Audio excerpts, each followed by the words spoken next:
Subscribe करें और bell दबाएं ताकि कोई खबर रह न जाए।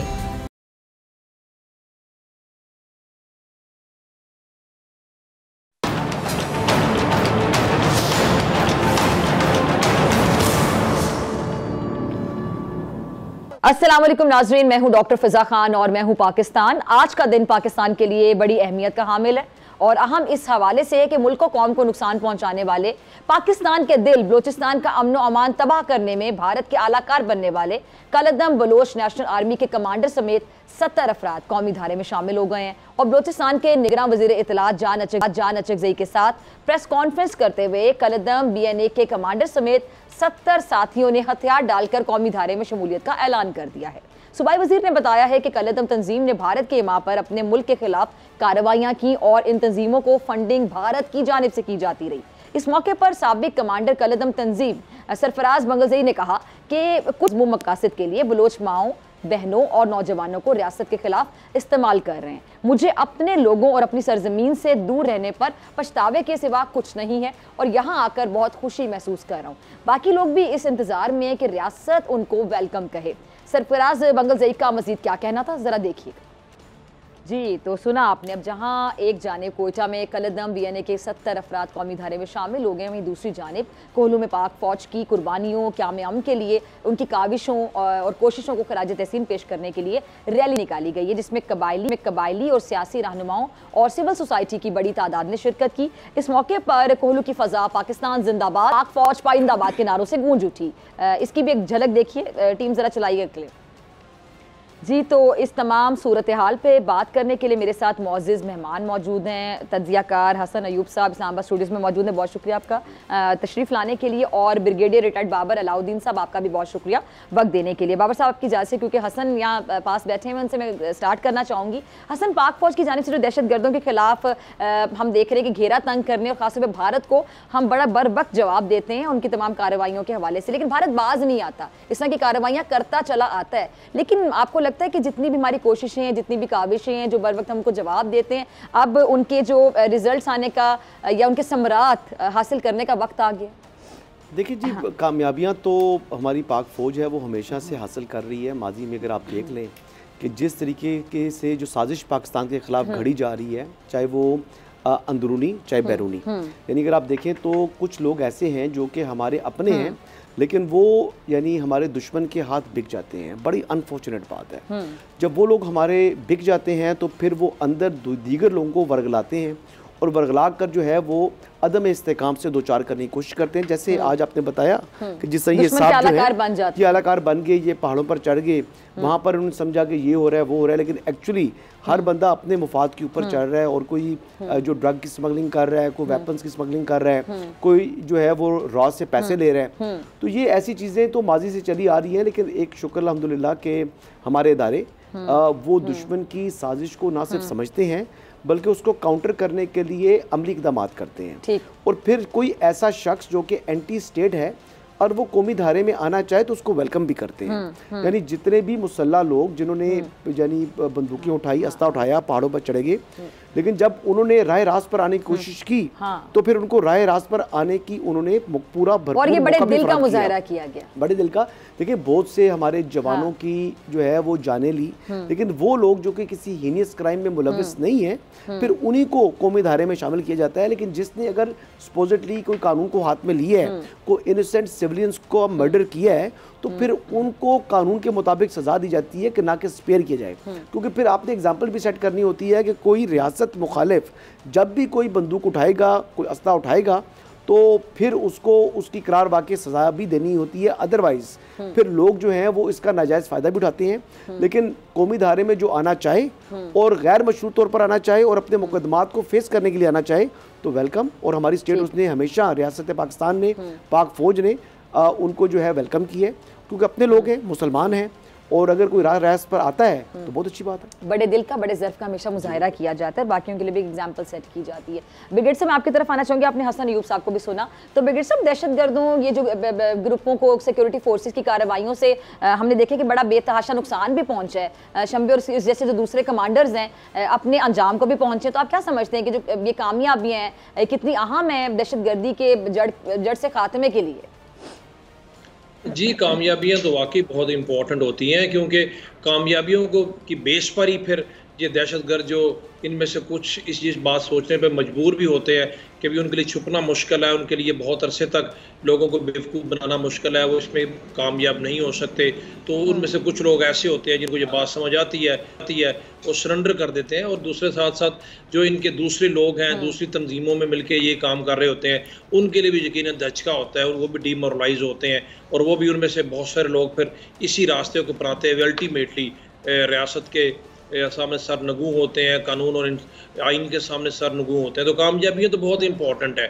तो पाकिस्तान फ़ौज की, पाकिस्तान की सिक्योरिटी फोर्सेस की सबसे बड़ी कामयाबी या सबसे बड़ी उनकी प्रोफेशनलिज्म की अल्हम्दुलिल्लाह तो सबूत ही ये है कि टू फ्रंट वॉर हमारे सिक्योरिटी फोर्सेस लड़ रही हैं। एक तरफ तो वो लोग जो रियासत के सामने खड़े होते हैं और लोगों को, बेगुनाह लोगों को मारते हैं, रियासत को नुकसान पहुँचाते हैं। ज़ाहिर है दुश्मन के कहने पर सब कुछ ये करते हैं, उनसे पैसे लेके करते हैं, तो उनके ख़िलाफ़ तो फिर उनका मुंह तोड़ जवाब दिया जाता है। उसमें से कुछ ऐसे लोग जिनको एहसास बिलाखिर हो जाता है कि जी वो गलत रास्ते पर हैं, उन्होंने अपनी ज़िंदगी में तबाह की, अपने आइंदा आने वाले नस्लों के लिए भी मुश्किलात पैदा की, तो वो कौमी दहारे में आना चाहते हैं। लेकिन कौमी दहारे में आने के लिए आपको सबसे पहले अपने किए की माफ़ी मांगनी होती है, सरेंडर करना होता है, अनकंडीशनल आइन और कानून को मानना पड़ता है, और ये अहद करना होता है कि आइंदा आप ये काम नहीं करेंगे। ऐसा जब कोई काम करता है तो रियासत तो माँ की जैसी होती है, रियासत उनको फिर माफ़ भी कर देती है, लेकिन ये इतना आसान नहीं होता। उसके लिए बहरहाल आपको एक तरीक़ाकार अपनाना पड़ता है। आप अपने आप को, जैसे आज सरफराज बंगोज़ई और उसके साथ उसके 70 साथियों ने सबके सामने सरेंडर किया और उनको इस चीज़ का एहसास हो गया, और आपकी बात को आगे बढ़ाते हुए आप उसकी इंकशाफत सुने तो इंतहाई उसमें तकलीफ बातें भी हैं, अनफॉर्चुनेट बातें भी हैं। लोगों के लिए, लोगों की आँख और कान खोलने के लिए बहुत ज़रूरी है कि किस तरीके से दुश्मन इन लोगों को यूज़ करता है, बेवकूफ़ बनाता है, इनको इंस्टिगेट करता है, इश्तियाल दिलाता है, सेंसिटिविटीज़ को बुनियाद पर, औरतों के बुनियाद पर, कौमियत के नाम बुनियाद पर, नाम नहाद इंसानी हकूक़ के नाम पर इंफॉर्मेशन नहीं होती, मिस इन्फॉर्मेशन और डिसइन्फॉर्मेशन की बुनियाद पर सब कुछ किया जाता है। लोग बेवकूफ़ बनते हैं, उनकी जहन साजी होती है, और जब उनको होश आती है तो या तो बहुत नुकसान हो चुका होता है, वक्त बहुत गुजर चुका होता है। बहरहाल फिर भी देर आए दुरुस्त आए, अगर किसी को एहसास हो गया है तो डेफिनेटली वापस आए और अपना फ़र्ज़ अदा करे कौमी ज़िंदगी में। ठीक है हसन, हम देख रहे बलूचिस्तान शुरू से टारगेट रहा है भारत का, और मोदी की इस हवाले से स्टेटमेंट्स आती है नवाजी में, वो भी सबके सामने है। फिर जिस तरह की दहशतगर्दाना एक्टिविटीज़, कार्रवाइयाँ, फिर कुलभूषण यादव हमारे पास जीती जागती एग्जाम्पल है, उसको क्यों भेजा गया, और आए दिन इनके रॉ के एजेंट्स जो पकड़े जाते हैं पूरी दुनिया में एक्सपोज हो रहे हैं, बेनकाब हो रहे हैं। कनाडा वाला इशू भी आपके सामने है, और अभी अमेरिका का भी हाल ही में जो इशू था वो भी आपके सामने। अब तो दुनिया में एक्सपोज हो रहे हैं कि किस तरह अपने एजेंट्स को, अपने ऑफिसर्स को, ये बाकायदा ट्रेंड लोगों को वहाँ भेजते हैं और वहाँ पे कत्ल की साजिशों में मुलविस होते हैं। खालिस्तान तहरीक के जो लोग हैं उनकी कत्ल की साजिशों में किस तरह मुलविस रहे। अब वक्त नहीं आ गया कि दुनिया को भी एक स्टैंड लेना चाहिए सिफारती सतह पे इनके साथ ताल्लुकात, जो कि ये समझते हैं कि इनके बगैर किसी का गुजारा नहीं है, अब प्रॉपर एक स्टैंड लेना चाहिए। देखिए कैनेडियन प्राइम मिनिस्टर ने, दहशतगर्द रियासत है भारत जी, और देखिए रियासती दहशतगर्दी जो है उसमें मुलविस है हिंदुस्तान, इसमें कोई दूसरी राय नहीं है। और यही बात जो कैनेडियन प्राइम मिनिस्टर थे उन्होंने G20 समिट के दौरान नरेंद्र मोदी से इस बात का इज़हार किया। हाँ। तो ये चीज़ तो बड़ी वाज़ेह है, लेकिन इसके बावजूद जो हिंदुस्तान है उसकी हटदर्मी है, वो कभी भी अपना जो किया हुआ उनके जो इक़दाम होते हैं गैर कानूनी या दहशतगर्दी के ज़ुमरे में जो चीज़ें आती हैं उनको वो एडमिट नहीं करते, बल्कि उसके ऊपर ढिठाई और आगे से हटदर्मी का मुजाहरा करते हैं। एक चीज़ तो ये है। दूसरा, अगर हम अपनी बात करें, चले वो तो उन्होंने खालिस्तान के हवाले से किया, तो उसके लिए तो मतलब हमारी सिंपथीज तो जो खालिस्तान के लीडर्स हैं, क़यादत है, उनके साथ हैं, और कैनेडियन गवर्नमेंट के साथ भी है कि उनकी सॉइल के ऊपर एक क्राइम कमिट हुआ है। लेकिन हम अपनी जो हमारा जो मुल्क है, हमारा देश है, हमारा वतन है, यानी बलूचिस्तान के हवाले से, तो बलूचिस्तान में काफ़ी अरसे से कुछ हमारे ऐसे जो सो कॉल्ड बलोच जो है सरदार हैं, उन सरदारों ने दुनिया के सामने ये तासुर अपनी तरफ से झूठा प्रोपेगेंडा बिल्ड करने की कोशिश करते हैं। शायद वो बहुत मजलूम है और उनके साथ बड़ा जुल्म हो रहा है। हाँ। आपको मालूम है कि ये मिसिंग पर्सनस का जितना ये जो बयानिया घड़ा जाता है, इसकी हकीकत में अगर कोई है भी तो अगर वो 100% उसको बयान कर रहे हैं तो उसमें से 2% वो होगा, और उससे ज़्यादा शायद पंजाब में भी ऐसे लोग होते हैं। और जिन लोगों ने जो मिसिंग जाते हैं तो उन्होंने कुछ ना कुछ तो किया होता है ना, यानी एक चीज़ तो ये भी है।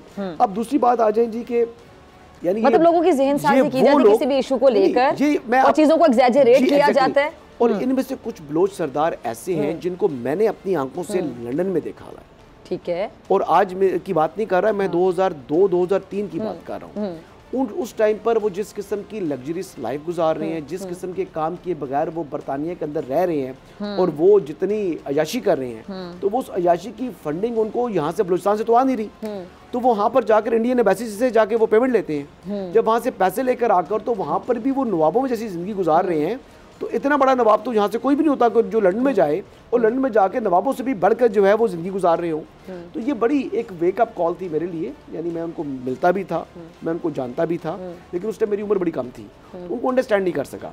अब हमारे जो ऐसे लोग जो कि एक्चुअली प्रो पाकिस्तान है, जो रियासत पाकिस्तान के लिए उन्होंने झंडा उठाया, रियासत पाकिस्तान के खिलाफ लोगों के खिलाफ उन्होंने अपना असला उठाया और एक डिफेंस लाइन क्रिएट की, लाइक जैसे शफीक मेंगल।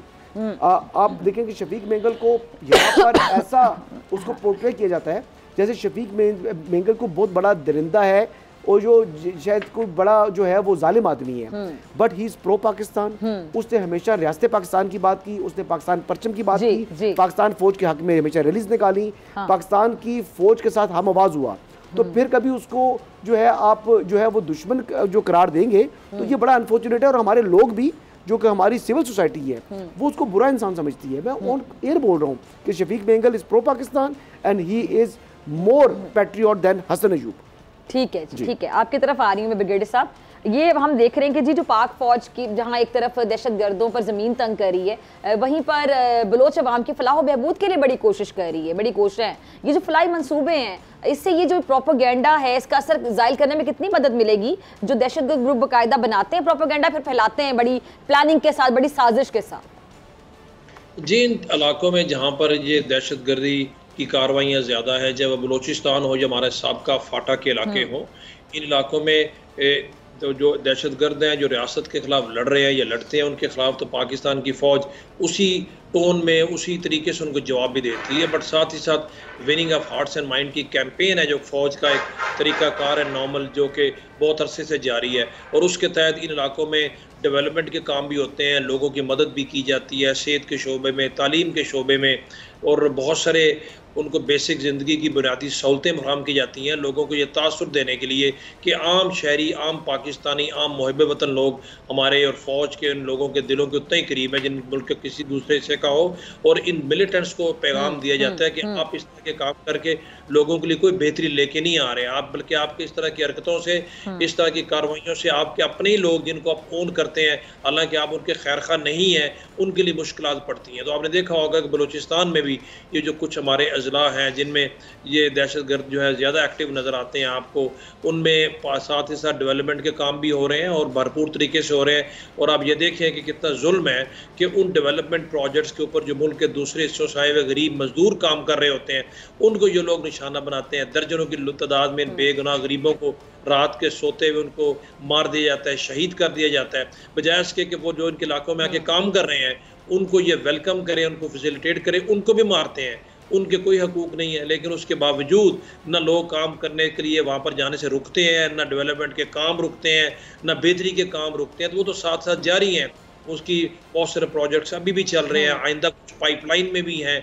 आज आपने देखा कि कोलू के इलाके में लोगों ने पाकिस्तान की फ़ौज के हक़ में रैली भी निकाली है, वहाँ पर तलीमी इदारों में भी इस तरह की एक्टिविटीज़ जारी होती हैं। तो ये तो एक नॉर्मल रूटीन हिस्सा है फ़ौज के उस प्रोग्राम का, ये जारी रहेगा इंशाअल्लाह ताला।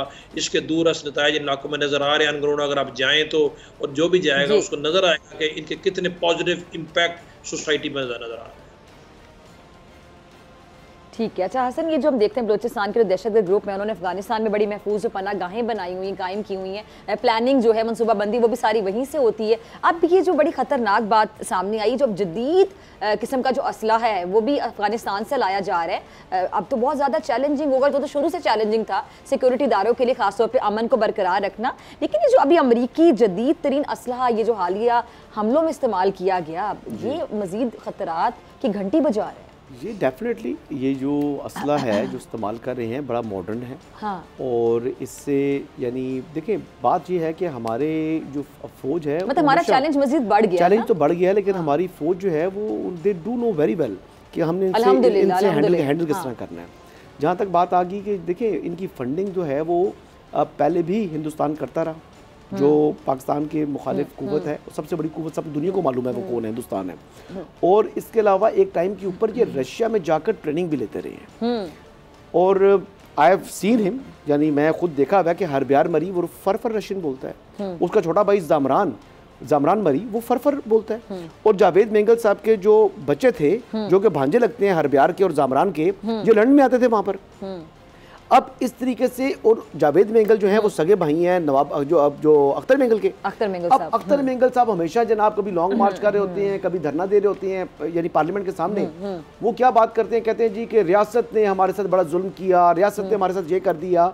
भाई आप ये देखें कि आपके जो रिश्तेदार हैं वो क्या क्या नैरेटिव बिल्ड कर रहे हैं पाकिस्तान के खिलाफ, यानी बरामदा कर रहा है तो वो बुरा है, और अगर आप लोग कर रहे हैं तो आप लोग अच्छे हैं। हरब्यार कर रहा है तो वो किस तरह अच्छा हो सकता है, या जावेद मेंगल कर रहा है तो वो किस तरह अच्छा हो सकता है। तो ये वो चीजें हैं जो हमारी स्टेट को, हमारी रियासत को भी समझनी चाहिए। हमेशा से ऐसे अपने लोग जो खटकते हैं, जैसे कि आपने स्टार्ट में भी बात की कि कुछ अपने लोग जो आलाकार बने होते हैं जो मुझे खटकते हैं, वो ये कि जब आप दुश्मन के मुंह में अल्फाज डालें जी, और आपकी बात से इंडियन मीडिया में शादियाने बजें, उनकी मीडिया की हेडलाइंस की जीनत बने आपके अल्फाज जी, तो फिर यहीं से मेरे ख्याल से पूरी चीज है ना, चीज समझ आती है। अब जिस तरह जब बने, अभी मैं किसी का नाम लेके बात नहीं करी, मैं नाम ले रहा हूँ जी, अनवारुल हक जो काकड़ साहब है प्राइम मिनिस्टर बने, उनको बड़ी तकलीफ होगी अख्तर मेंगल साहब को। फिर सरफराज भुट्टी साहब वजीर दाखिला बने, उनको बड़ी तकलीफ होगी। फिर उन्होंने उनके खिलाफ बातें शुरू कर दी। तकलीफ होगी थी, तकलीफ ये होगी थी कि पहले ही भुट्टी साहब से इनको मसला काकड़ साहब से क्यों, क्योंकि वो इनकी असलियत जानते थे। ठीक है, इन्होंने पहले ही उनके खिलाफ बातें की ताकि वो जो निगरान वजीर दाखिला और वज़ीर-ए-आज़म है वो बैकफुट पर हो जाए, वो खाली इनके बारे में बात करें और इनकी असलियत कौम तक ना बताएं। ठीक है, तो बात ये प्रेशर टैक्टिक है, तो इनको बात करनी चाहिए। जो प्राइम मिनिस्टर है केयर टेकर, वो क्यों नहीं बात करते, अख्तर मेंगल की असलियत क्यों नहीं बताते, वो क्यों नहीं बताते कि शफीक मेंगल क्या है और अख्तर मेंगल क्या है, डिफरेंशिएट करें। जो वर्ड का इलाका है जहाँ पर जो कहते हैं ना कि वो जो एक बड़ी तादाद में लोगों को मारा गया और एक बहुत बड़ी कब्र निकली सब कुछ, वो बीएलए की कब्र थी।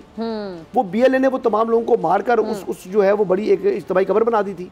तो बात ये है कि हमारे पास भी, हमारी स्टेट को भी और हमारी मीडिया को भी, अब अव्वल तो हमारा मीडिया बलूचिस्तान को जानता ही नहीं है कि बलूचिस्तान में है क्या, हकीकत क्या है, हालात क्या है।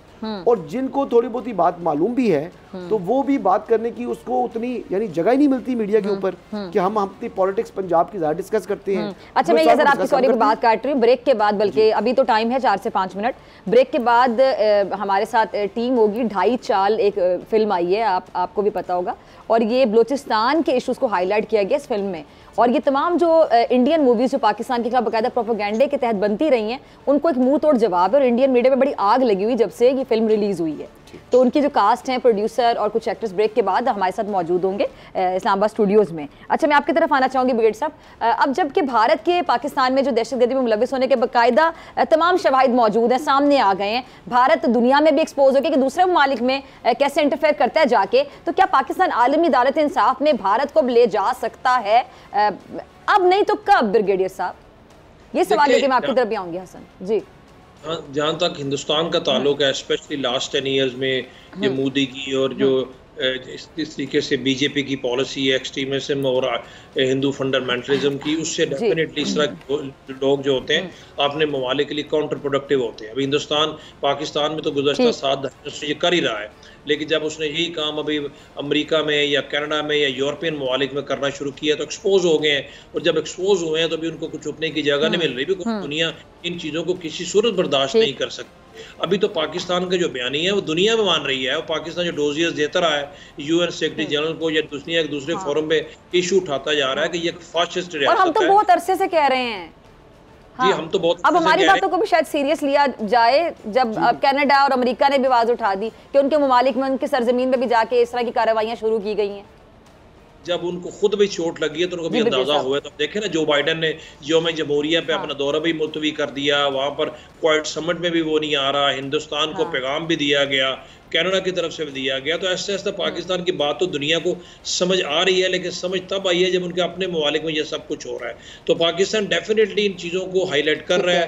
पाकिस्तान के जो चाहे वो हेड ऑफ द गवर्नमेंट हो, प्राइम मिनिस्टर हो, प्रेसिडेंट हो या वज़ीर खारजा हो, हर फोरम पे हम ये हाईलाइट चीज़ कर रहे हैं और दुनिया भी इस चीज़ को समझने की है।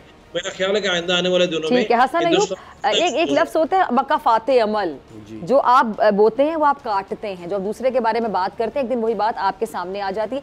हमेशा भारत ने प्रोपेगेंडा किया, हमेशा पाकिस्तान के बारे में झूठा प्रोपेगेंडा फैलाया कि हमें टेररिस्ट, हमारे बारे में सकी मूवीज बनाई, ज़हन साजी की, एक्सट्रीमिस्ट, लेकिन अब खुद एक्सपोज हो गए कि टेररिस्ट तो भारत खुद है।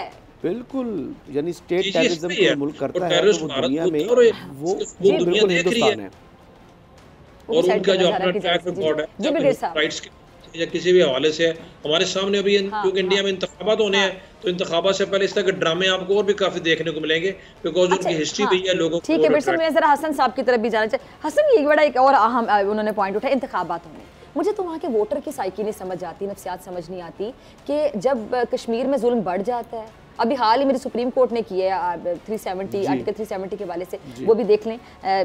जब कश्मीर में जुल्म बढ़ जाता है, पाकिस्तान में इस तरह की कार्रवाइयाँ ये लोग शुरू कर देते हैं, पाकिस्तान के अमन को तबाह करने की कोशिशें, साजिशें करते हैं, पाकिस्तान के खिलाफ जितनी बात करते हैं, इनका वोट बैंक मजबूत होता है, तो इनको वोट भी पाकिस्तान के खिलाफ साजिश करके मिलता है। पाकिस्तान जो नैरेटिव है वो बिल्ड करके वोट तो मिलता है, लेकिन देखिए हमें तो उनके इंटरनल जो मैटर्स हैं हिंदुस्तान के अंदर भी बड़ी जो है ना वो अलहदगी की जो है वो तहरीकें चल रही हैं। हाँ। और वो अपनी उनकी भी असलियत जो दुनिया के सामने आ जाएगी इंशाल्लाह। कोई भी नहीं खुश वहाँ पे, कोई माइनॉरिटी बता दे वहाँ पे खुश है। एग्जैक्टली, लेकिन अभी आपको बताऊं कि जो अच्छी बात है कि हमारे जो सिपा सलार हैं, इनका दौरा अमेरिका अगर आप देखें तो उसमें बड़ी कामयाबियां समेटी हैं, ऑलरेडी बड़ी समेटी एग्जैक्टली। वहाँ पर अगर आप देखें तो आप उनकी जो मिलिट्री लीडरशिप थी या उनकी सिविलियन साइड की लीडरशिप थी, उन्होंने बहुत अच्छे तरीके से वार्म वेलकम किया chief army staff general Asim Munir को, और इसके साथ साथ चीफ आर्मी स्टाफ ने जो पाकिस्तान का जो मुकदमा है बड़े अच्छे अंदाज से पेश किया।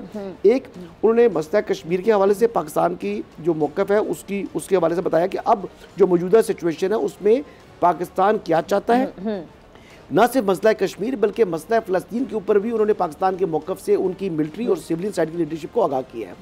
तो अभी यानी आपको ये बताऊं कि हिंदुस्तान को जो आइसोलेशन है वो उसका सामना करना पड़ सकता है, क्योंकि बड़ी बेहतरीन मिलिट्री डिप्लोमेसी हमारे आर्मी चीफ कर रहे हैं। इसमें खाली दौरा अमेरिका नहीं है, आप इससे पहले देखें कि वो सऊदीया गए, वो टर्की गए, वो यूएई गए, और इसके साथ साथ उन्होंने दीगर भी जो है ना चाइना के साथ भी उन्होंने जो है ना अपनी जो टाइज हैं वो ज़्यादा मजबूत कर ली हैं। तो अब देखना ये है कि आने वाले दिनों में पाकिस्तान को सफारती महाज के ऊपर उम्मीद की जा सकती है कि ज़्यादा पहले के मुकाबले में ज़्यादा कामयाबी मिलेगी, और फाइनेंशियल इशू जो पाकिस्तान की जो रिस्ट्रेंट्स हैं वो भी इंशाल्लाह दूर होंगे। ठीक है जी, बहुत शुक्रिया हसन आपका भी, ब्रिगेड साहब आपका भी ज्वाइन कर। इंडियन मीडिया में आग क्यों लगी हुई है, इसका जवाब ब्रेक के बाद।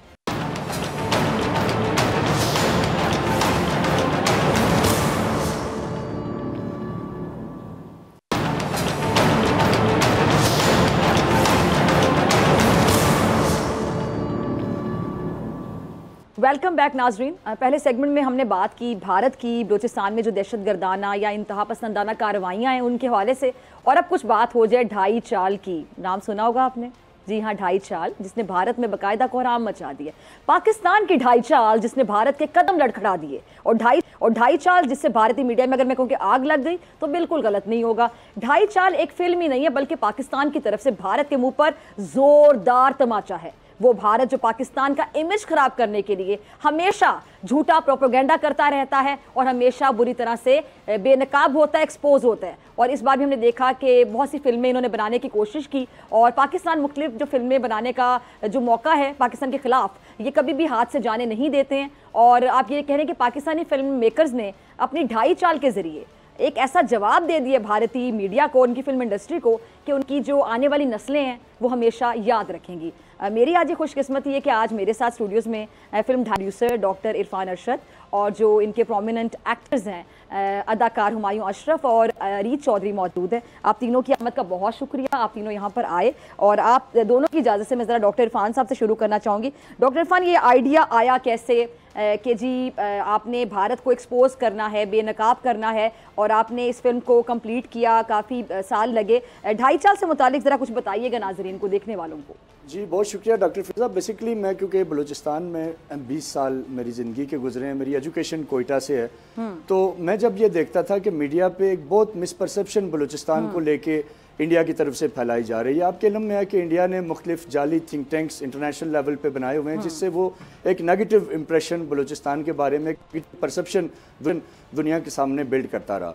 तो मेरा ये हमेशा से ख्वाब था कि जो ट्रू फैक्ट्स हैं बलूचिस्तान के, बलूचिस्तान में किस तरह इंडियन स्पॉन्सर्ड टेररिज्म हुआ, कैसे वहाँ के जो लोकल लीडरशिप थी, वहाँ के जो मासूम लोग थे, उनको इंडियन स्पॉन्सर्ड जो मिलिटेंट्स थे उन्होंने किस तरह कत्ल किया।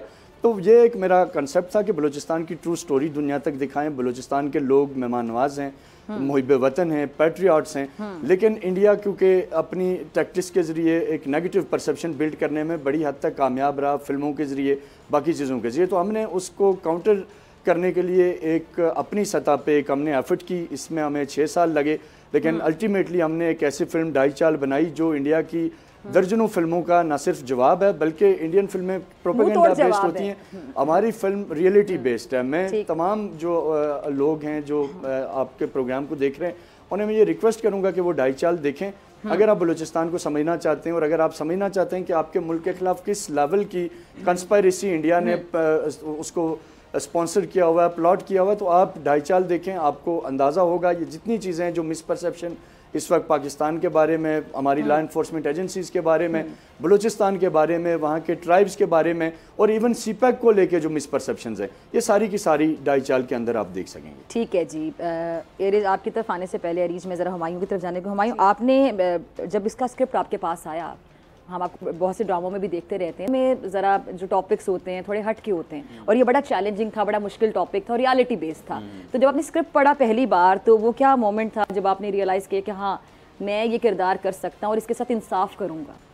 असल में स्क्रिप्ट तो पढ़ने का मुझे ऑनेस्टली टाइम नहीं मिला। फिल्म का स्क्रिप्ट नॉर्मली सुनाया जाता है। ठीक है। तो डॉक्टर साहब ने मुझे कॉल की, डॉक्टर इरफान ने, उन्होंने कहा कि ये इस तरह का स्क्रिप्ट है। पहले तो मैंने सोचा यार स्क्रिप्ट तो बहुत अमेजिंग है, उसका कैरेक्टर आउटस्टैंडिंग है, लेकिन फिर और दूसरी चीज़ें थी जो कि आपकी सिक्योरिटी से लेकर हैं कि आप जब इस तरह का कोई कंटेंट करते हैं तो फिर कुछ प्रॉब्लम्स भी होती हैं। लेकिन मैंने कहा ये मुझे करना है, I want to do it, फिर चाहे कुछ भी हो, ये मैं किसी सूरत भी करूँगा।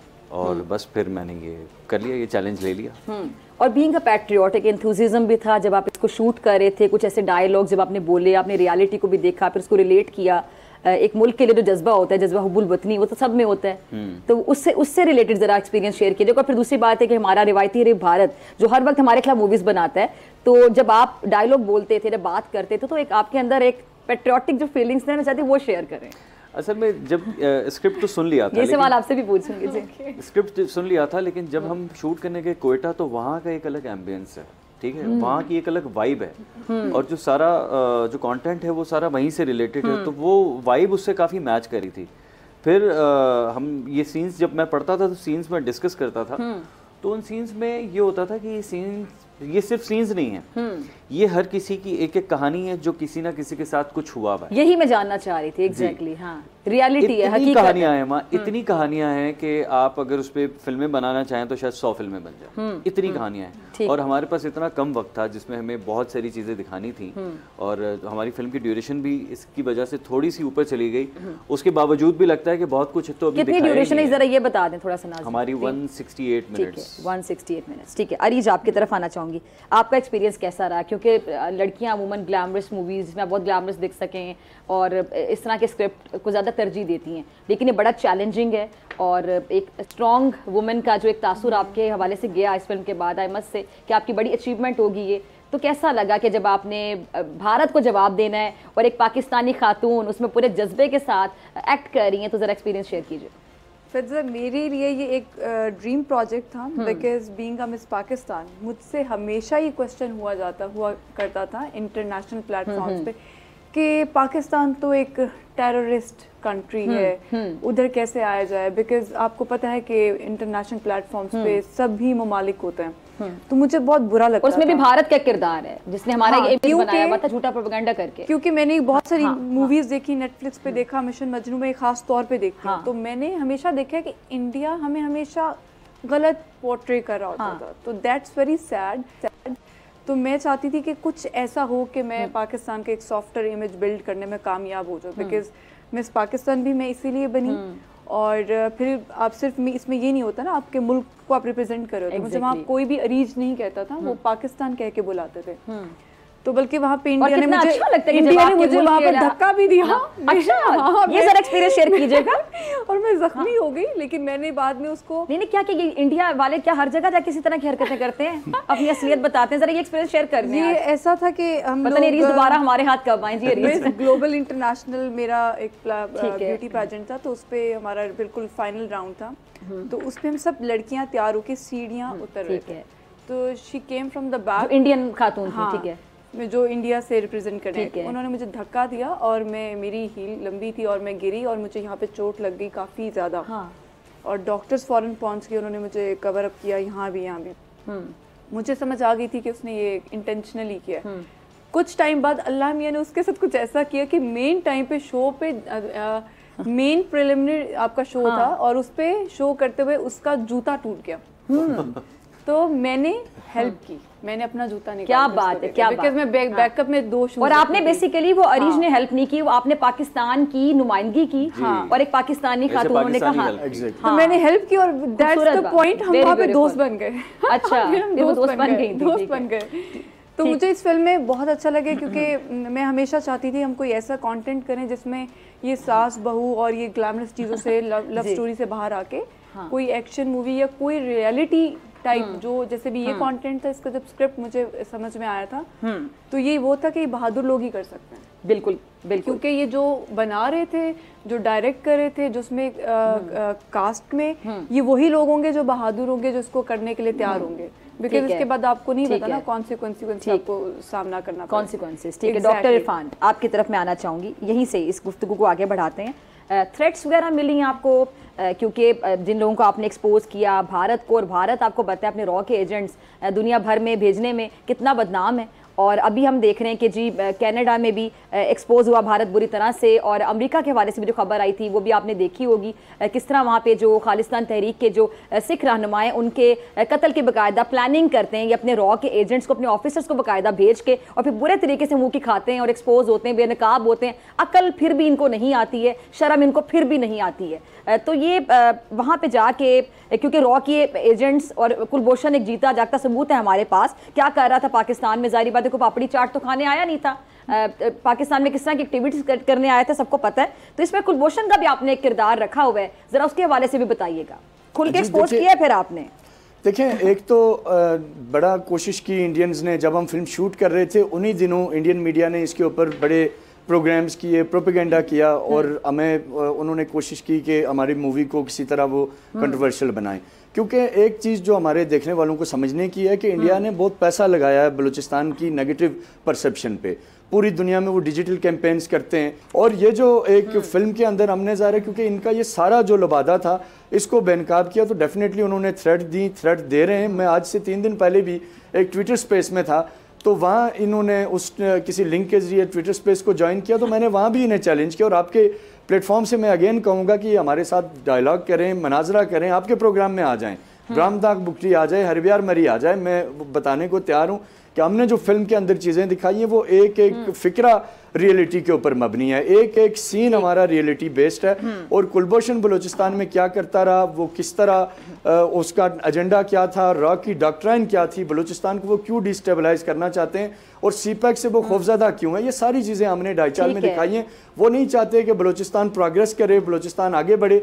और बलूचिस्तान का जो नौजवान है, मैं आपको तवसत से बताना चाहूँगा, बलूचिस्तान का नौजवान अब तरक्की करना चाहता है। बलूचिस्तान का नौजवान टेररिज्म को रिजेक्ट कर चुका है। बलूचिस्तान के कबायली जो एल्डर्स थे, शहीद सिराज रईसानी जैसे लोग और बेशुमार दर्जनों लोग जो पाकिस्तान के साथ खड़े थे, पाकिस्तान के साथ खड़े हैं, और उन्होंने एक बहुत बड़ी अपनी जानें कुर्बान करके कीमत चुकाई है पाकिस्तानियत की, पाकिस्तान के झंडे को ऊंचा रखने की। तो हम इस पे, मैं बजाते खुद ये फिल्म जब शूट कर रहे थे तब भी, जब इसके ऊपर हमने काम किया, और अब भी थ्रेट्स हैं डेफिनेटली, लेकिन हमें उसकी कोई फिक्र नहीं है।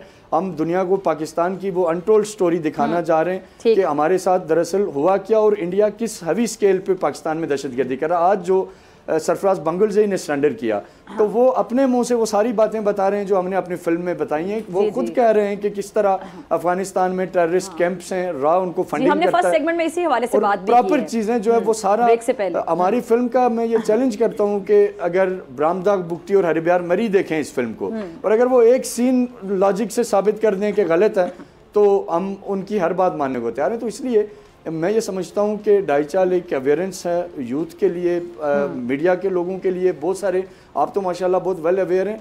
हमारे यहाँ नेशनल मीडिया में मैं दोस्तों को रिक्वेस्ट करूंगा कि वो ढाई चाल को देखें ताकि उन्हें बलूचिस्तान की ग्राउंड रियलिटी का पता चले। अलमिया ये है कि जो इंडियन स्पॉन्सर्ड नैरेटिव है हम सिर्फ उसी को बाय करते हैं, या चंद एक ऐसे लोग, आज आपके इल्म में होगा कि जावेद मैंगल जो है वो एक टेररिस्ट है और वो दुबई में बैठा हुआ है, उसकी सिर्फ गाड़ी की नंबर प्लेट 25 करोड़ रुपए की है और फिर वो कहता है जी बलूचिस्तान डिप्राइव है। आप बलूचिस्तान के लोगों के लिए कर क्या रहे हैं? आपने तो कोई घर बलोचों का ऐसा नहीं है जो इन दहशतगर्द तंजीमों के हाथों विक्टिम ना हो। इन्होंने जितने बलोच इन्होंने मारे इतना तो तसव्वुर नहीं कर सकते कि कोई और इस तरह हो। हुमायूं मैं आपकी तरफ आना चाहूँगी।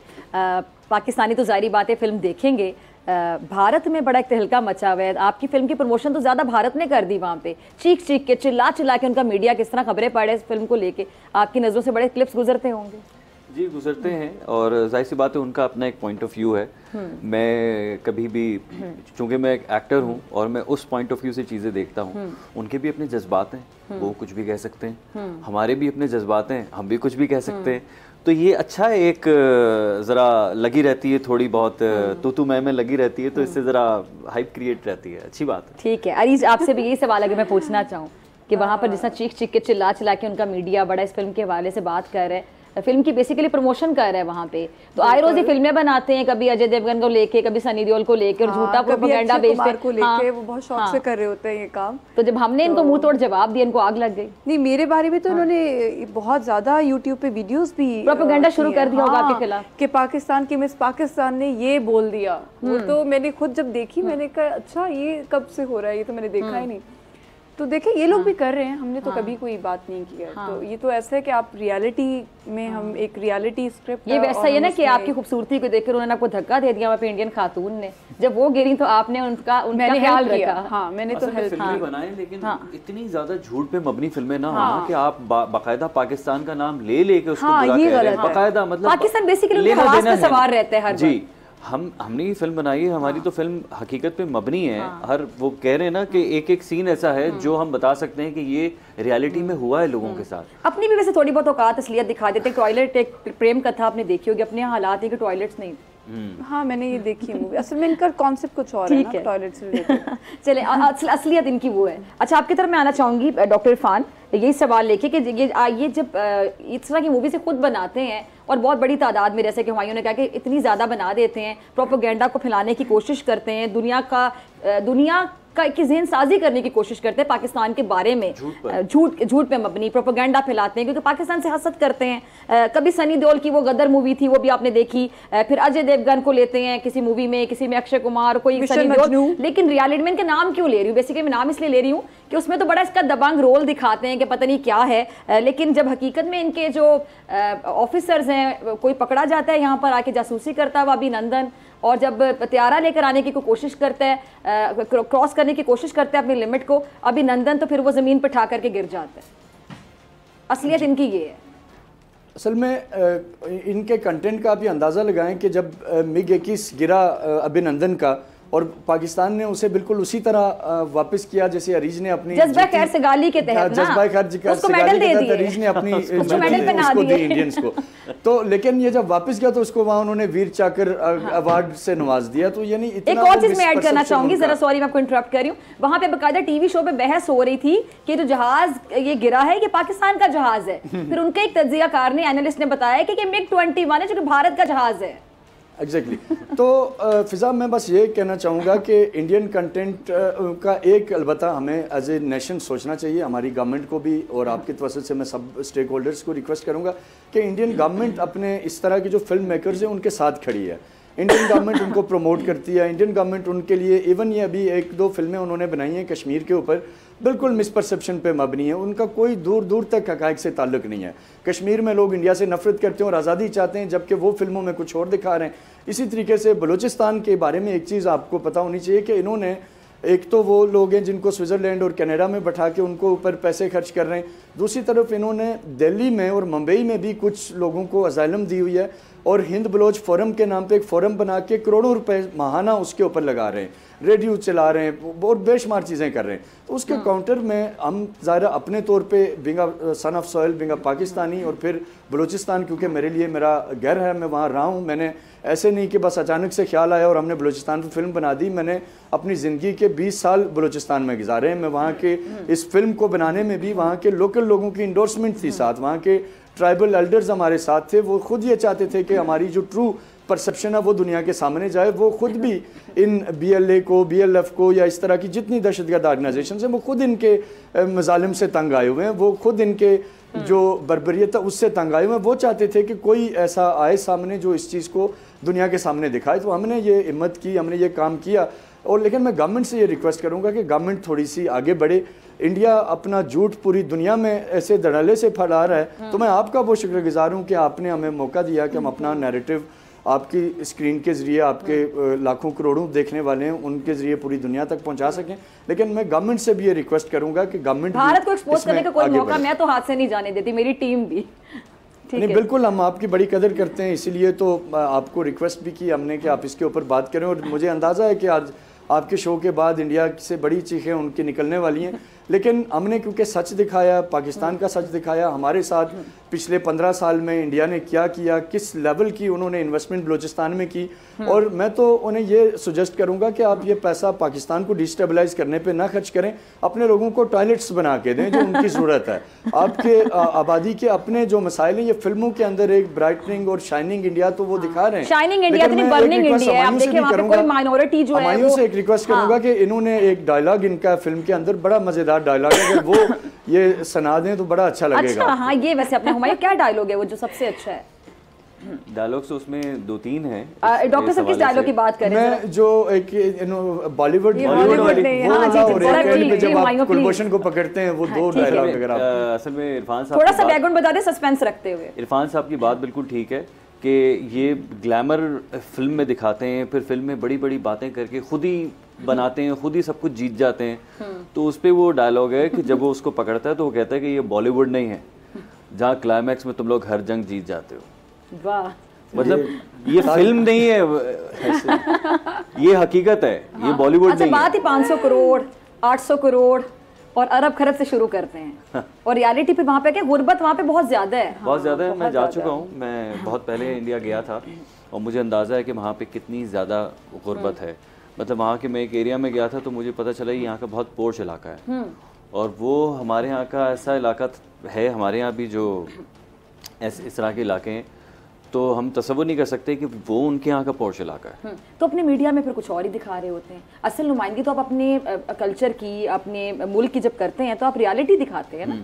तो अपना मीडिया में भी, अपनी शोबिज में भी जो मूवीज दिखाते हैं वो बिल्कुल पता नहीं कोई और ही दुनिया दिखा रहे होते हैं। देखिए इसीलिए तो ये तो झूठ है ना। पाकिस्तानी ड्रामे भी इसीलिए मशहूर है ना कि वो हम सच दिखाते हैं। एग्जैक्टली, इंडियन ज्यादा हमारे पाकिस्तानी ड्रामास को जो अच्छाई है बुराई है वो हम बड़ी सामने दिखाते हैं, जैसा होता है वो दिखाते हैं। बल्कि यहाँ पे आप लोग मौजूदा फायदा उठाते हुए डॉक्टर साहब, पाकिस्तानी एक्टर्स वहाँ गए और वहाँ पे जाके उनको थ्रेट्स दी गई बाकायदा कि आप छोड़ के चले जाएं, तो हमारे टैलेंट से भी खौफजदा है। बिल्कुल ऐसे, टैलेंट की तो कोई सरहद नहीं होती, टैलेंट से वो ज्यादा खौफजदा है। लोग गए, उन्होंने अच्छा काम किया, they were good। जी डॉक्टर साहब, आप कुछ कहना चाह रहे थे? जी, मैं ये कहना चाह रहा था कि इंडियंस इस फिल्म से इसलिए भी घबराए हुए हैं 2.5 साल से कि अभी आपको पता है कि फाटफ ने भी इंडिया से टेरर फाइनेंसिंग के ऊपर 31 सवालों पे मुश्तमिल एक क्वेश्चनर उन्होंने उनको दिया और पिछले अरसे में उनकी टीम भी फाटफ की वहाँ गई और इंडिया के ऊपर पाबंदी लगने के बहुत ज़्यादा इम्कान थे, क्योंकि जैसे आपने शुरू में कहा कि कतर का जो उन्होंने वहाँ फुटबॉल को सबोताज करने की कोशिश की थी, इसी तरह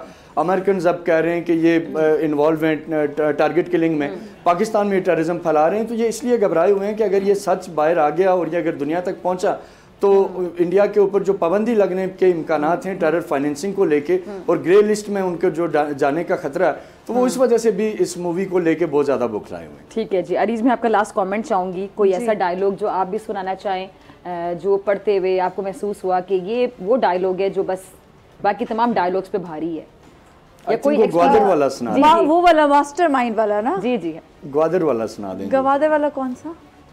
पाकिस्तान की रानी ग्वादर। हाँ, इसमें थोड़ा सा बैकग्राउंड बता देती हूँ कि एक जगह पे जब मैं फाइंड आउट कर रही होती हूँ कि बेसिकली ये करने क्या वाले हैं, तो उसमें मुझे पता चलता है कि ये जो ढाई चाल है, ये एक चेस में जो एक मूव होता है कि जिससे ये 8 जगह पे वार कर सकते हैं, जो आप मतलब आप उसको रोक नहीं सकते। ठीक है।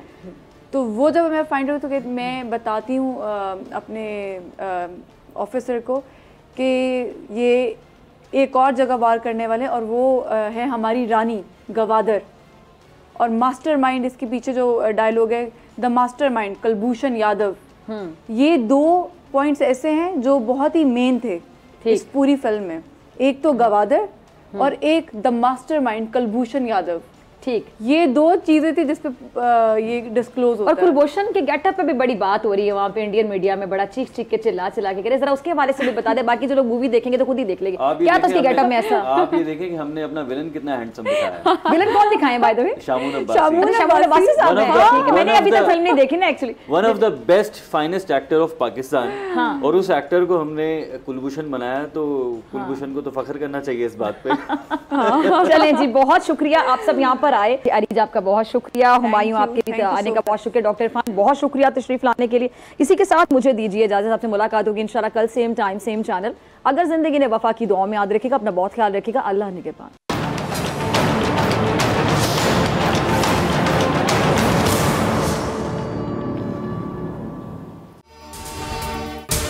अगर आपको ये वीडियो पसंद आई तो सब्सक्राइब करें और बेल आइकन पर क्लिक करें। सब्सक्राइब करें और बेल दबाएं ताकि कोई खबर रह न जाए।